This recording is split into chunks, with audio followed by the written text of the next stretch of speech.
Vegeta laban kay Broly. Goku nagulat sa nasense na ki mula sa planetang Earth.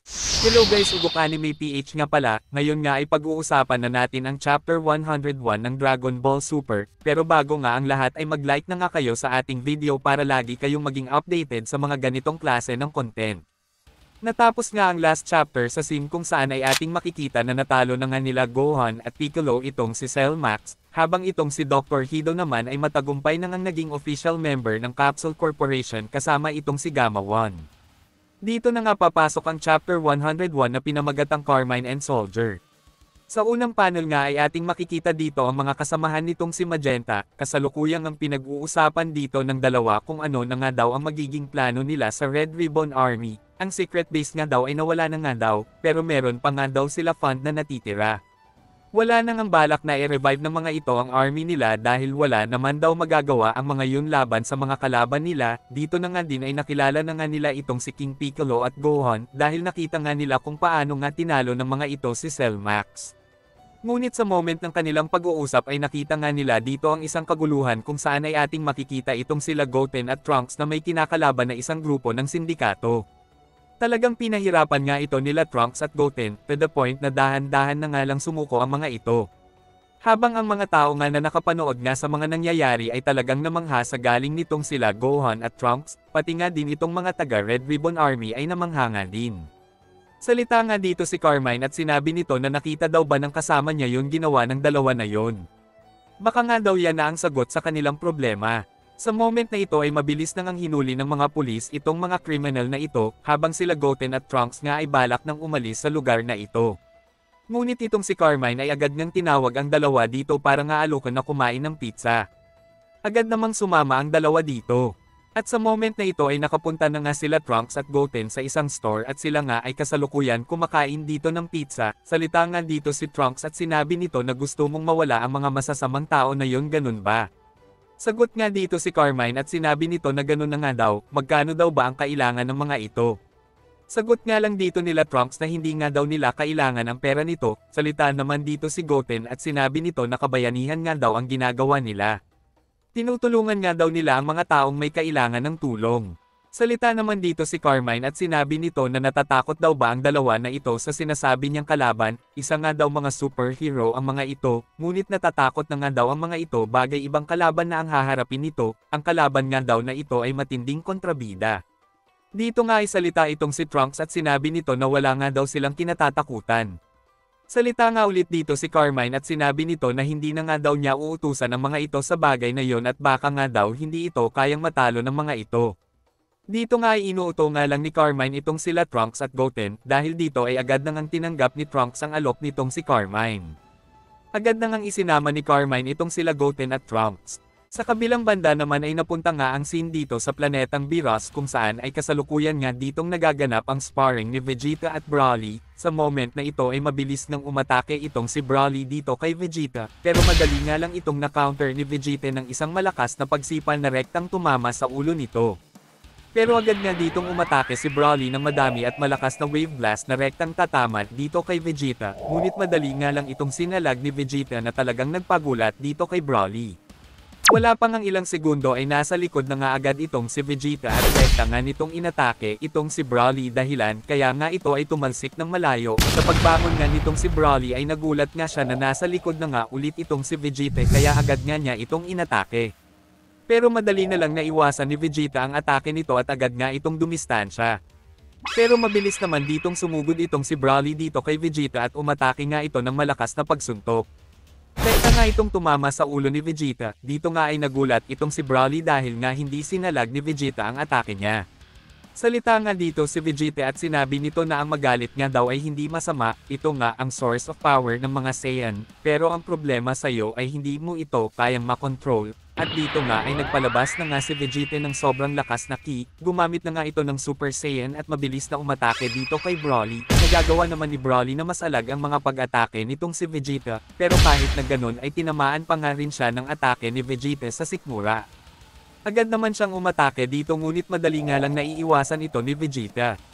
Salita nga dito si Vegeta at sinabi nito na ano nga daw ang problema, bakit daw hindi na nito gamitin ang kapangyarihan nito. Habang naglalaban nga dito sila Broly at Vegeta ay kasalukuyan naman silang pinapanood dito nila Goku at Whis. Salita nga dito si Goku at sinabi nito na malapit na nga daw magalit itong si Broly, magawa kaya niyang makontrol ito. Salita naman dito si Whis at sinabi nito na malapit na nga daw itong magawa ni Broly. Sa kabilang banda naman ay balik ang scene dito kanda Broly at Vegeta na patuloy pa nga din sa paglalaban. Sa moment na ito ay hinahabol nga ni Broly itong si Vegeta pero nagagawa naman dito ni Vegeta na makadistansya dito kay Broly. Agad nang gumamit dito si Vegeta ng isang Wave Blast ngunit mabilis nga lang itong nasalag nitong si Broly. At nang tatamaan na nga ng atake itong si Vegeta ay agad nga itong gumamit ng Instant Teleportation. Sa moment na ito ay nagtago nga si Vegeta sa isang puno na agad nga din nakita dito ni Broly. Mabilis nang umatake dito si Broly ng sobrang daming Wave Blast na agad naman naiiwasan dito ni Vegeta. Pero sa mga oras na ito ay umatake na nga itong si Vegeta dito kay Broly ngunit madali nga lang itong nasalag ni Broly. Agad na ngang dumistansya ang dalawa sa isa't isa. Salita naman dito si Whis at sinabi nito na nakita na nga daw nila na meron nga daw talagang kaunting improvements itong si Broly. Pero ang totoong training ay ngayon pa nga lang daw magsisimula. Salita naman dito si Vegeta at sinabi nito na nagawa nga daw ni Broly na makontrol ang sarili nito pero hindi naman daw nito magamit ang totoong lakas nito. Dito nga ay binigyan nga sila ni Lemon ng tubig na agad naman ininom dito ng tatlo. Sa moment na ito ay salita naman itong si Chele at sinabi nito na kahit anong oras nga daw ay maaring dumating itong si Frieza. Totoo ba talaga ang Black Frieza form nito? Sagot naman dito si Goku at sinabi nito na alam nga daw niya na masamang mortal itong si Frieza pero kahit nga daw ganun ay na-impress nga daw siya dito, kaya ngayon nga daw ay mag-training siya para mas lalo pang lumakas. Salita naman dito si Beerus at sinabi nito na sadya nga daw na may mga bagay na mas malakas dito kay Goku, pero dapat daw ay ipagpatuloy pa rin nito ang training nito, bagay nga daw naging mas malakas na ito sa kanya ay siya na nga daw mismo ang magkukusa na umalis sa pagiging God of Destruction. Sagot nga dito si Goku at sinabi nito na di ba sinabi ko na sayo na ang trabaho na yan ay hindi para sa akin. Sa moment na ito ay tinanong nga ni Beerus kay Whis kung totoo daw ba na may nangyari na naman kaguluhan sa planetang Earth. Dito nga ay sinabi ni Whis na oo, ang kalaban nga daw ay tinatawag na Cellmax. Salita naman dito si Beerus at sinabi nito na sino daw ang tumalo sa Cellmax na yon. Sagot nga dito ni Whis na si Gohan nga daw, yung anak nitong si Goku at kasama itong isang taga na Mechia na ang pangalan ay Piccolo. Dito nga ay nagtataka itong si Beerus, may anak na daw pala itong si Goku. Salita naman dito si Whis at sinabi nito na nakalimutan na daw ba nito si Gohan. Dito nga ay nag-iisip pa nga rin itong si Beerus. Habang itong si Vegeta naman ay nagsalita na nga din dito at sinabi nito na ayon nga daw kay Bulma na mas malakas na nga daw sa ating itong si Gohan. Si Goku naman dito ay nagtataka, kaya daw siguro hindi nila na-sense ang kinito dahil abala nga daw silang dalawa ni Vegeta nun sa laban. At dito nga ay sinabi ni Vegeta na sa laban na nga daw na yun ay siya nga daw ang nanalo, at itong si Goku nga ay talagang natalo sa kanya. Sa mga sinabi nga nitong si Vegeta ay natawa nga dito itong si Whis habang si Goku naman dito ay sinabi na yan daw ba ang pinaka-highlight ng buong buhay nitong si Vegeta. Sa kabilang banda naman ay napunta ang scene dito sa planetang Earth kung saan nakarating na nga sila Carmine, Trunks at Goten sa bahay ng sinasabi ni Carmine na kalaban. Si Goten at Trunks nga ay nagtataka kasi nga bahay nga ito ni Gohan. Agad na nga ditong gumamit si Carmine ng isang weapon na rektang tumama sa bahay dito ni Gohan.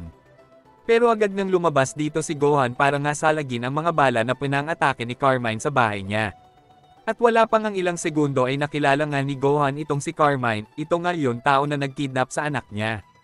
At wala pang ang ilang segundo ay mabilis nang ang ginamit ni Gohan ang bago nitong form na Beast Gohan na talagang nagpagulat dito kay Carmine.